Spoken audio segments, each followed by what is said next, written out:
আজি গোলাঘাট জিলাৰ ৫,০০০তকৈও অধিক আমাৰ মাইক্ৰ' ফাইনেন্সত লোন উভতাই দিব নোৱাৰা মহিলাক আমি ঋণ মুক্তিৰ প্ৰমাণপত্ৰ প্ৰদান কৰিলোঁ।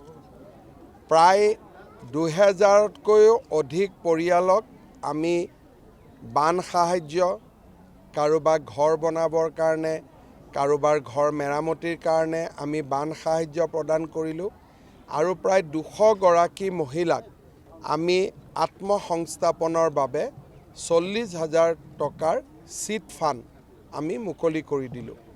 যোৱা কেইদিনমান আগতে অতুল বৰা ডাঙৰীয়াই আমাৰ গোলাঘাটত ছাত্ৰ ছাত্ৰীসকলৰ মাজত স্কুটি, চাইকেল আৰু আনন্দৰাম বৰুৱা বঁটা প্ৰদান কৰিছিল। অজন্তা নেওগ ডাঙৰীয়ানীও উপস্থিত আছিল। বিকাশৰ ১২ দিনত গোলাঘাট জিলাৰ বহু পৰিয়াল উপকৃত হৈছে। অহা ১৫ তাৰিখে ৰেচন কাৰ্ড নাথাকা পৰিয়ালসমূহকো আমি ৰেচন কাৰ্ড যোগান ধৰিম আৰু ১৫ৰ পৰা ২৮ তাৰিখলৈকে গাঁও সভাৰ জৰিয়তে আমি অৰুণোদয় তৃতীয় সংস্কৰণৰ হিতাধিকাৰী নিৰ্বাচনৰ কাম হাতত ল'ম।